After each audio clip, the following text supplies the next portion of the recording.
स्वागत है आपका स्टोरी हैक्स में, जहां कहानियां सिर्फ सुनी नहीं जाती, महसूस की जाती हैं। आज हम आपको सुनाने जा रहे हैं एक ऐसा भावनात्मक किस्सा जो रिश्तों की गहराई, प्यार की परछाइयां और आत्मा की सच्चाई को छूता है। यह है मनावन, मुंशी प्रेमचंद की लिखी वह कालजयी कहानी, जहां रूठने मनाने की मासूम परंपरा में छिपा है एक अद्भुत जीवन दर्शन।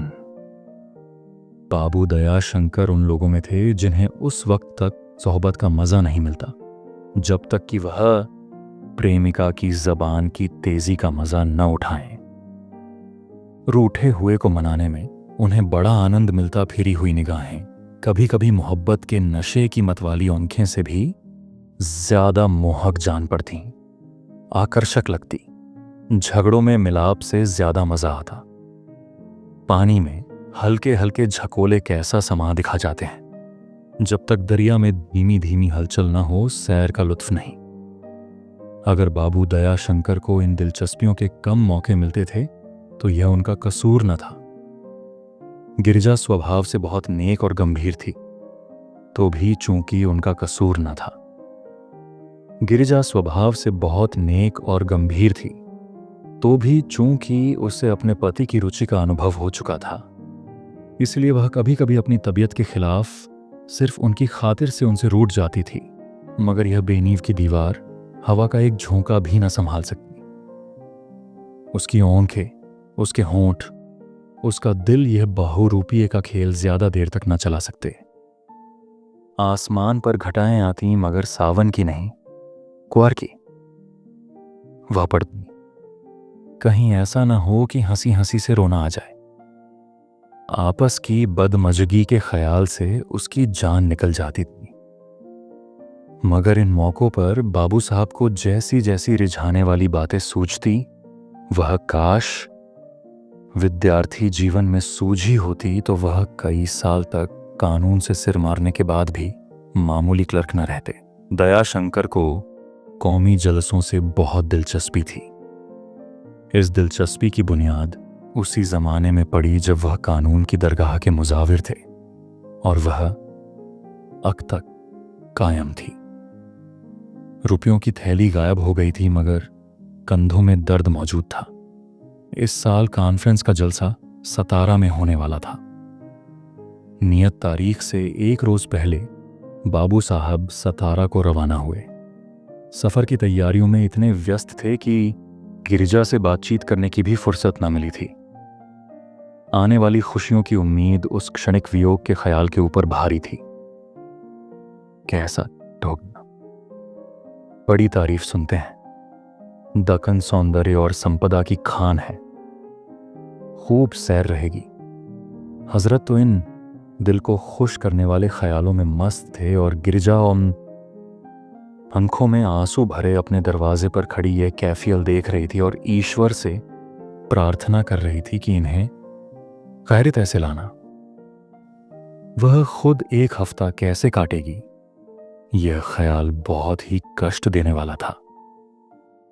गिरिजा इन विचारों में व्यस्त थी। दयाशंकर सफर की तैयारियों में। यहां तक कि सब तैयारियां पूरी हो गईं। इक्का दरवाजे पर आ गया, बिस्तर और ट्रंक उस पर रख दिए और तब विदाई भेंट की बातें होने लगी। दयाशंकर गिरिजा के सामने आए और मुस्कुराकर बोले, अब जाता हूं। गिरिजा के कलेजे में एक बर्छी सी लगी। बरबस जी चाहा कि उनके सीने से लिपट कर रहूं। आंसुओं की एक बाढ़ सी आंखें में आती हुई मालूम हुई, मगर जब्त करके बोली जाने को कैसे कहूं। क्या वक्त आ गया? या शंकर हों, बल्कि देर हो रही है। गिरिजा, मंगल की शाम को गाड़ी से आओगे ना? दया शंकर जरूर, किसी तरह नहीं रोक सकता। तुम सिर्फ उसी दिन मेरा इंतजार करना। गिरिजा, ऐसा ना हो भूल जाओ, सतारा बहुत अच्छा शहर है। दया शंकर हंसकर, वह स्वर्ग ही क्यों ना हो, मंगल को यहां जरूर आ जाऊंगा। दिल बराबर यहीं रहेगा। तुम जरा भी न घबराना। ये कहकर गिरिजा को गले लगा लिया और मुस्कुराते हुए बाहर निकल आए। इक्का रवाना हो गया। गिरिजा पलंग पर बैठ गई और खूब रोई, मगर इस वियोग के दुख, आंसुओं की बाढ़, अकेलेपन के दर्द और तरह तरह के भावों की भीड़ के साथ एक और ख्याल दिल में बैठा हुआ था जिसे वह बार बार हटाने की कोशिश करती थी। क्या इनके पहलू में दिल नहीं है? या है तो उस पर उन्हें पूरा पूरा अधिकार है। वह मुस्कुराहट जो विदा होते वक्त दयाशंकर के चेहरे रपांसहार लग रही थी, गिरिजा की समझ में नहीं आती थी। सतारा में बड़ी धूम थी। दयाशंकर गाड़ी से उतरे तो वर्दीपोश वॉलंटियरों ने उनका स्वागत किया। एक फिटन उनके लिए तैयार खड़ी थी। उस पर बैठकर वह कॉन्फ्रेंस पंडाल की तरफ चले। दोनों तरफ झंडियां लहरा रही थीं। दरवाजे पर बंदवारें लटक रही थीं। औरतें अपने झरोखों से और मर्द बरामदों में खड़े होकर खुशी से तालियों बाजते थे। इस शान शौकत के साथ वह पंडाल में पहुंचे और एक खूबसूरत खेमे में उतरे। यहां सब तरह की सुविधाएं एकत्र थीं। 10 बजे कॉन्फ्रेंस शुरू हुई। वक्ता अपनी अपनी भाषा के जलवे दिखाने लगे।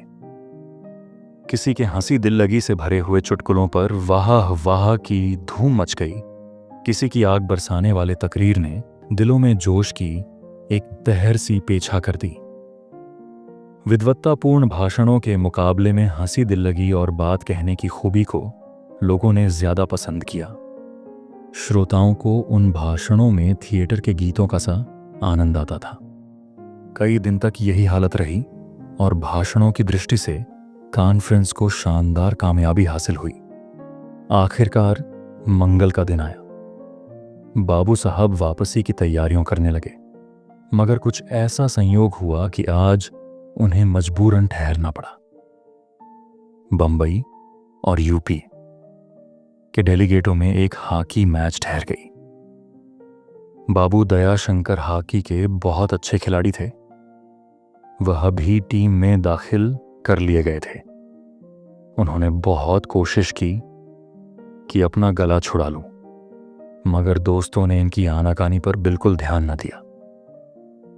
साहब, जो ज्यादा बेतकल्लुफ थे, बोला, आखिर तुम्हारा दफ्तर अभी हफ्ता भर बंद है। बीवी साहबा की जाराजगी के सिवा मुझे इस जल्दबाजी का कोई कारण नहीं दिखाई पड़ता। दयाशंकर ने जब देखा कि जल्द ही मुझ पर बीवी का गुलाम होने की फबत्तियों कसी जाने वाली हैं, जिससे ज्यादा अपमानजनक बात मर्द की शान में कोई दूसरी नहीं कही जा सकती, तो उन्होंने बचाव की कोई सूरत न देखकर वापसी मुलतवी कर दी और हॉकी में शरीक हो गए। मगर दिल में यह पक्का इरादा कर लिया कि शाम की गाड़ी से जरूर चले जाएंगे, फिर चाहे कोई बीवी का गुलाम नहीं। बीवी के गुलाम का बाप कहे, एक न मानेंगे। खैर, 5 बजे खेल शुरू हुआ।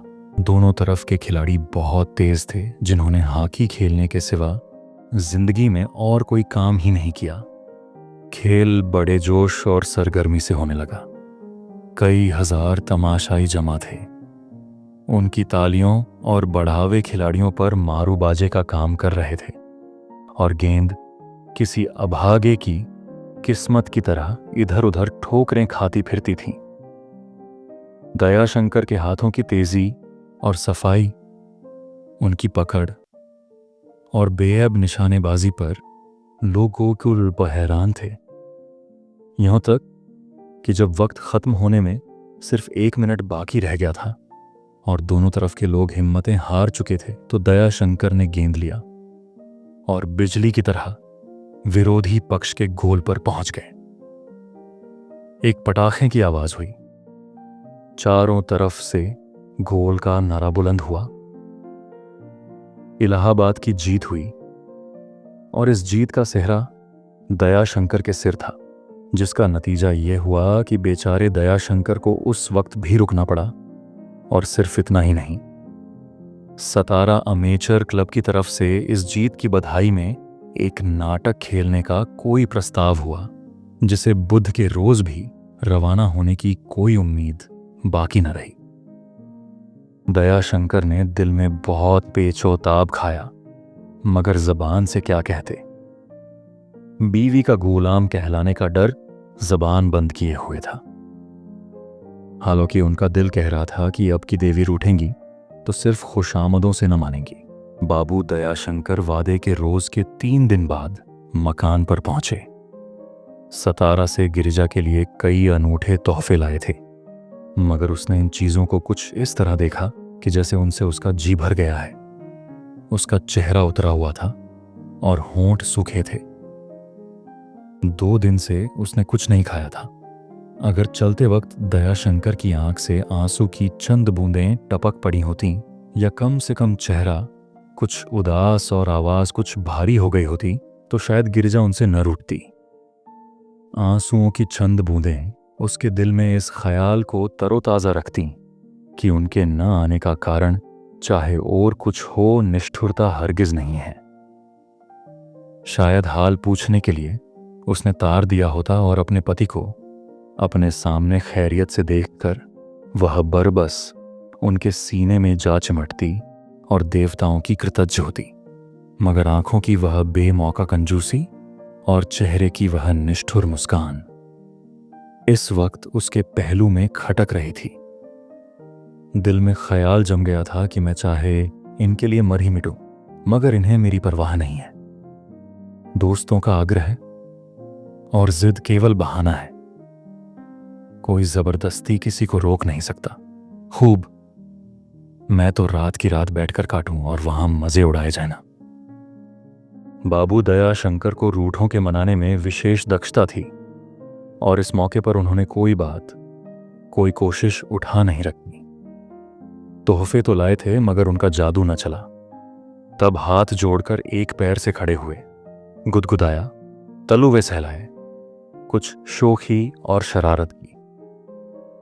10 बजे तक इन्हीं सब बातों में लगे रहे। इसके बाद खाने का वक्त आया। आज उन्होंने रूखी रोटियां बड़े शौक से और मामूली से कुछ ज्यादा खाईं। गिरिजा के हाथ से आज हफ्ते भर बाद रोटियां नसीब हुई हैं। सतारे में रोटियों को तरस गए। पूड़ियां खाते खाते आंतों में बायगोले पड़ गए। यकीन मानो गिरिजन, वहां कोई आराम न था, न कोई सैर, न कोई लुत्फ। सैर और लुत्फ तो महज अपने दिल की कैफियत पर मुनहसर है। बेफिक्री हो तो चटियल मैदान में बाग का मजा आता है, और तबीयत को कोई फिक्र हो तो बाग वीराने से भी ज्यादा उजाड़ मालूम होता है। कमबख्त दिल तो हरदम यही धरा रहता था। वहां मजा क्या खाक आता। तुम चाहे इन बातों को केवल बनावट समझ लो, क्योंकि मैं तुम्हारे सामने दोषी हूं, और तुम्हें अधिकार है कि मुझे झूठा, मक्कार, दगाबाज, बेवफा, बात बनाने वाला जो चाहे समझ लो, मगर सच्चाई यही है जो मैं कह रहा हूं। मैं जो अपना वादा पूरा नहीं कर सका, उसका कारण दोस्तों की जिद थी। दयाशंकर ने रोटियों की खूब तारीफ की, क्योंकि पहले कई बार यह तरकीब फायदेमंद साबित हुई थी, मगर आज यह मंत्र भी कारगर ना हुआ। गिरिजा के तेवर बदले ही रहे। तीसरे पहर दयाशंकर गिरिजा के कमरे में गए और पंखा चलने लगे। यहां तक कि गिरिजा झुंझलाकर बोल उठी, अपनी नाज़बरदारियों अपने ही पास रखिए। मैंने हुजूर से भर पाया, मैं तुम्हें पहचान गई। अब धोखा नहीं खाने की। मुझे न मालूम था कि मुझसे आप यूं दगा करेंगे। गरज जिन शब्दों में बेवफाइयों और निष्ठुरताओं की शिकायतें हुआ करती हैं, वह सब इस वक्त गिरिजा ने खर्च कर डाले। शाम हुई। शहर की गलियों में मोतिये और बेले की लपटें आने लगीं। सड़कों पर छिड़काव होने लगा और मिट्टी की सोंधी खुशबू उड़ने लगी। गिरिजा खाना पकाने जा रही थी कि इतने में उसके दरवाजे पर इक्का आकर रुका और उसमें से एक औरत उतर पड़ी। उसके साथ एक मेहरी थी। उसने ऊपर आकर गिरिजा से कहा, बहू जी, आपकी सखी आ रही हैं। यह सखी पड़ोस में रहने वाली अहमद साहब की बीवी थी। अहमद साहब बूढ़े आदमी थे। उनकी पहली शादी उस वक्त हुई थी जब दूध के दौंत न टूटे थे। दूसरी शादी संयोग से उस जमाने में हुई जब मुंह में एक दांत भी बाकी न था। लोगों ने बहुत समझाया कि अब आप बूढ़े हुए, शादी न कीजिए, ईश्वर ने लड़के दिए हैं, बहुएं हैं, आपको किसी बात की तकलीफ नहीं हो सकती। मगर हलमत साहब खुद बुढ़े और दुनिया देखे हुए आदमी थे। इन शुभ चिंतकों की सलाहों का जवाब व्यावहारिक उदाहरणों से दिया करते थे। क्यों? क्या मौत को बूढ़ों से कोई दुश्मनी है? बूढ़े गरीब उसका क्या बिगाड़ते हैं? हम बाग में जाते हैं तो मुरझाए हुए फूल नहीं तोड़ते, हमारी आंखें तरोताजा हरे भरे खूबसूरत फूलों पर पड़ती हैं। कभी कभी गजरे वगैरह बनाने के लिए कलियों भी तोड़ ली जाती हैं। यही हालत मौत की है। क्या यमराज को इतनी समझ भी नहीं है? मैं दावे के साथ कह सकता हूं कि जवान और बच्चे बूढ़ों से ज्यादा मरते हैं। मैं अभी ज्यों का त्यों हूं। मेरे 3 जवान भाई, 5 बहनें, बहनों के पति, 3 भावजें, 4 बेटे, 5 बेटियों, कई भतीजे, सब मेरी आंखों के सामने इस दुनिया से चल बसे। मौत सबको निकल गई, मगर मेरा बाल बौंका न कर सकी। यह गलत, बिल्कुल गलत है कि बूढ़े आदमी जल्द मर जाते हैं। और असल बात तो यह है कि जबान बीवी की जरूरत बुढ़ापे में ही होती है। बहुएं मेरे सामने निकलना चाहें और न निकल सकती हैं। भावजें खुद बूढ़ी हुई, छोटे भाई की बीवी मेरी परछाई भी नहीं देख सकती हैं। बहनें अपने अपने घर हैं, लड़के सीधे मुंह बात नहीं करते। मैं ठहरा बूढ़ा, बीमार पड़ूं तो पास कौन फटके, एक लोटा पानी कौन दे, देखूं किसकी आंख से, जी कैसे बहलाऊं, क्या आत्महत्या कर लूं या कहीं डूब मरूं। इन दलीलों के मुकाबले में किसी की जबान न खुलती थी। गरज इस नई हलमदिन और गिरिजा में कुछ बहनापा सा हो गया था। कभी कभी उससे मिलने आ जाया करती थी। अपने भाग्य पर संतोष करने वाली स्त्री थी। कभी शिकायत या रंज की एक बात जबान से न निकालती। एक बार गिरिजा ने मजाक में कहा था कि बूढ़े और जवान का मेल अच्छा नहीं होता। इस पर वह नाराज हो गई और कई दिन तक ना आई। गिरिजा मेहरी को देखते ही फौरन आंगन में निकल आई और ईब को इस वक्त मेहमान का आना नागवारा गुजरा, मगर मेहरी से बोली, बहन अच्छी आई तो घड़ी दिल बहलेगा। जरा देर में अहलमदीन साहब गहने से लदी हुई, घूंघट निकाले छम छम करती हुई आंगन में आकर खड़ी हो गई। गिरिजा ने करीब आकर कहा, वाह सखी, आज तो तुम दुल्हन बनी हो, मुझसे पर्दा करने लगी हो क्या? यह कहकर उसने घूंघट हटा दिया और सखी का मुंह देखते ही चौंक कर एक कदम पीछे हट गई। दयाशंकर ने जोर से कहकहा लगाया और गिरिजा को सीने से लिपटा लिया और विनती के स्वर में बोले, गिरिजन अब मान जाओ, ऐसी खता फिर कभी ना होगी। मगर गिरिजन अलग हट गई और रुखाई से बोली, तुम्हारा बहुरूप बहुत देख चुकी, अब तुम्हारा असली रूप देखना चाहती हूं। दयाशंकर प्रेम नदी की हल्की हल्की लहरों का आनंद तो जरूर उठाना चाहते थे, मगर तूफान से उनकी तबीयत भी उतना ही घबराती थी जितना गिरिजा की, बल्कि शायद उससे भी ज्यादा। हृदय परिवर्तन के जितने मंत्र उन्हें याद थे वह सब उन्होंने पढ़े और उन्हें कारगर न होते देखकर आखिर उनकी तबीयत को भी उलझन होने लगी। यह वे मानते थे कि बेशक मुझसे खता हुई है, मगर खता उनके ख्याल में ऐसी दिल जलाने वाली सजाओं के काबिल ना थी।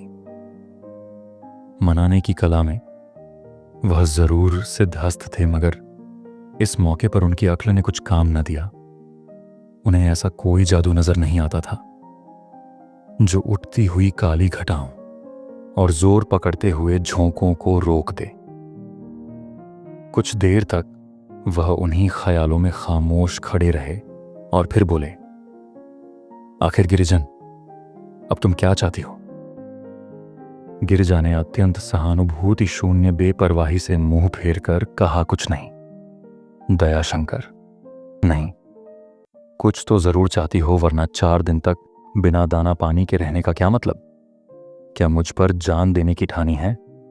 अगर यही फैसला है तो बेहतर है तुम यूं जान दो और मैं कत्ल के जुर्म में फांसी पाऊं, किस्सा तमाम हो जाए। अच्छा होगा, बहुत अच्छा होगा। दुनिया की परेशानियों से छुटकारा हो जाएगा। यह मंत्र बिल्कुल बेअसर न रहा।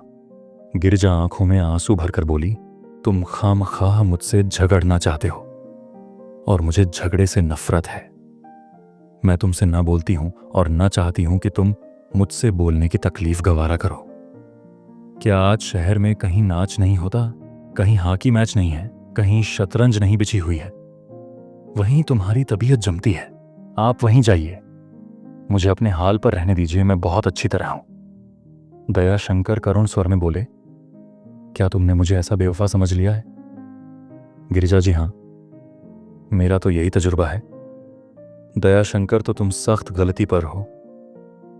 अगर तुम्हारा यही ख्याल है तो मैं कह सकता हूं कि औरतों की अंतर्दृष्टि के बारे में जितनी बातें सुनी हैं वह सब गलत है। गिरजन, मेरे भी दिल है। गिरिजा ने बात काटकर कहा, सच आपके भी दिल है। यह आज नई बात मालूम हुई। दयाशंकर कुछ झेंप कर बोले, खैर जैसा तुम समझो। मेरे दिल न सही, मेरे जिगर न सही। दिमाग तो साफ जाहिर है कि ईश्वर ने मुझे नहीं दिया, वरना वकालत में फेल क्यों होता। गोया मेरे शरीर में सिर्फ पेट है। मैं सिर्फ खाना जानता हूं और सचमुच है भी ऐसा ही। तुमने मुझे कभी फाका करते नहीं देखा। तुमने कई बार दिन दिन भर कुछ नहीं खाया है। मैं पेट भरने से कभी बाज नहीं आया। लेकिन कई बार ऐसा भी हुआ है कि दिल और जिगर जिस कोशिश में असफल रहे वह इसी पेट ने पूरी कर दिखाई। या यूं कहूं कि कई बार इसी पेट ने दिल और दिमाग और जिगर का काम कर दिखाया है। और मुझे अपने इस अजीब पेट पर कुछ गर्व होने लगा था। मगर अब मालूम हुआ कि मेरे पेट की अजीब पेट पर कुछ गर्व होने लगा था। मगर अब मालूम हुआ कि मेरे पेट की बेहयाइयों लोगों को बुरी मालूम होती है। इस वक्त मेरा खाना न बने, मैं कुछ न खाऊंगा। गिरिजा ने पति की तरफ देखा। चेहरे पर हल्की सी मुस्कुराहट थी। वह यह कर रही थी कि यह आखिरी बात तुम्हें ज्यादा संभल कर कहनी चाहिए थी। गिरिजा और औरतों की तरह यह भूल जाती थी कि मर्दों की आत्मा को भी कष्ट हो सकता है। उसके ख्याल में कष्ट का मतलब शारीरिक कष्ट था। उसने दया शंकर के साथ हाँ और चाहे जो रियायत की हो, खिलाने पिलाने में उसने कभी भी रियायत नहीं की। और जब तक खाने की दैनिक मात्रा उनके पेट में पहुंचती जाए उसे उनकी तरफ से ज्यादा अंदेशा नहीं होता था। हजम करना दयाशंकर का काम था। सच पूछिए तो गिरिजा ही की सखेतों ने उन्हें हॉकी का शौक दिलाया, वरना अपने और सैकड़ों भाइयों की तरह उन्हें दफ्तर से आकर हुक्के और शतरंज से ज्यादा मनोरंजन होता था। गिरिजा ने यह धमकी सुनी तो त्योरियां चढ़ाकर बोली, अच्छी बात है, न बनेगा। दयाशंकर दिल में कुछ झेंप से गए। उन्हें इस बेरहम जवाब की उम्मीद न थी। अपने कमरे में जाकर अखबार पढ़ने लगे। इधर गिरिजा हमेशा की तरह खाना पकाने में लग गई। दयाशंकर का दिल इतना टूट गया था कि उन्हें ख्याल भी न था कि गिरिजा खाना पका रही होगी। इसीलिए जब 9 बजे के करीब उसने आकर कहा कि चलो खाना खा लो, तो वह ताज्जुब से चौंक पड़े, मगर यह यकीन आ गया कि मैंने बाजी मार ली। जी हरा हुआ। फिर भी ऊपर से रुखाई से कहा, मैंने तो तुमसे कह दिया था कि आज कुछ न खाऊंगा। गिरिजा चलो थोड़ा सा खा लो। दयाशंकर, मुझे जरा भी भूख नहीं है। गिरिजा, क्यों, आज भूख नहीं लगी? दयाशंकर, तुम्हें 3 दिन से भूख क्यों नहीं लगी? गिरिजा, मुझे तो इस वजह से नहीं लगी कि तुमने मेरे दिल को चोट पहुंचाई थी। दयाशंकर, मुझे भी इस वजह से नहीं लगी कि तुमने मुझे तकलीफ दी है। दयाशंकर ने रुखाई के साथ यह बातें कहीं और अब गिरिजा उन्हें मनाने लगी। फौरन पौंसा पलट गया। अब भी एक ही क्षण पहले वह उसकी खुशामदें कर रहे थे। मुजरिम की तरह उसके सामने हाथ बांधे खड़े गिड़गिड़ा रहे थे, मिन्नतें करते थे, और अब बाजी पलटी हुई थी। मुजरिम इंसाफ की मसनद पर बैठा हुआ था। मोहब्बत की राहें मकड़ी के जालों से भी पेचीदा हैं। दयाशंकर ने दिन में प्रतिज्ञा की थी कि मैं भी इसे इतना ही हैरान करूंगा जितना इसने मुझे किया है, और थोड़ी देर तक वह योगियों की तरह स्थिरता के साथ बैठे रहे। गिरिजा न उन्हें गुदगुदाया, तलवे खुजलाए, उनके बालों में कंघी की, कितनी ही लुभाने वाली अदाएं खर्च की, मगर असर न हुआ। तब उसने अपनी दोनों बाहें उनकी गर्दन में डाल दी और याचना और प्रेम से भरी हुई आंखें उठाकर बोली, चलो मेरी कसम खा लो। फूस की बांध बह गई। दयाशंकर ने गिरिजा को गले से लगा लिया। उसके भोलेपन और भावों की सरलता ने उनके दिल पर एक अजीब दर्दनाक असर पैदा किया। उनकी आंखें भी गीली हो गईं। आह, मैं कैसा जालिम हूं। मेरी बेवफाइयों ने इसे कितना रुलाया है। 3 दिन तक उसके आंसू नहीं थमे, आंखें नहीं झपकीं। 3 दिन तक इसने दाने की सूरत नहीं देखी, मगर मेरे एक जरा से इनकार ने, झूठे नकली इनकार ने चमत्कार कर दिखाया। कैसा कोमल हृदय है, गुलाब की पंखुड़ी की तरह, जो मुरझा जाती है मगर मैली नहीं होती। कहाँ मेरा ओछापन, खुदगर्जी, और कहाँ यह बेखुदी, यह त्यागा, यह साहस। दयाशंकर के सीने से लिपटी हुई गिरिजा उस वक्त अपने प्रबल आकर्षण से अन के दिल को खींचे लेती थी। उसने जीती हुई बाजी हार कर आज अपने पति के दिल पर कब्जा पा लिया। इतनी जबरदस्त जीत उसे कभी ना हुई थी। आज दयाशंकर को मोहब्बत और भोलेपन की इस मूरत पर जितना गर्व था, उसका अनुमान लगाना कठिन है। जरा देर में वह उठ खड़े हुए और बोले, एक शर्त पर चलूंगा। गिरिजा क्या? दयाशंकर, अब कभी मत रूठना। गिरिजा, यह तो टेढ़ी शर्त है मगर मंजूर है। 2-3 कदम चलने के बाद गिरिजा ने उनका हाथ पकड़ लिया और बोली, तुम्हें भी मेरी एक शर्त माननी पड़ेगी। दयाशंकर, मैं समझ गया। तुमसे सच कहता हूं अफसाह, अब ऐसा ना होगा। दयाशंकर ने आज गिरिजा को भी अपने साथ खिलाया। वह बहुत लजाई, बहुत हीले किए। कोई सुनेगा तो क्या कहेगा, यह तुम्हें क्या हो गया है। मगर दयाशंकर ने एक न मानी और कई कौर गिरिजा को अपने हाथ से खिलाए, और हर बार अपनी मोहब्बत का बेदर्दी के साथ मुआवजा लिया। खाते खाते उन्होंने हंसकर गिरिजा से कहा, मुझे न मालूम था कि तुम्हें मनाना इतना आसान है। गिरिजा ने नीची निगाहों से देखा और मुस्कुराई, मगर मुंह से कुछ न बोली। तो यह थी मनावन, मुंशी प्रेमचंद की एक ऐसी कहानी जिसने यह साबित कर दिया कि प्रेम सिर्फ दिखावे या शब्दों का नहीं, त्याग, समझ और धैर्य का नाम है। दयाशंकर और गिरिजा की यह कथा हमें सिखा जाती है कि मनाना कोई कमजोरी नहीं, बल्कि वो पुल है जो 2 दिलों के बीच की दूरियों को मिटा देता है। अगर आपको यह कहानी पसंद आई हो तो स्टोरी हैक्स को ज़रूर सब्सक्राइब करें और ऐसे ही दिल को छू लेने वाले किस्सों के लिए जुड़े रहिए, क्योंकि कहानियां खत्म नहीं होती, वो बस दिल में घर कर जाती हैं। धन्यवाद।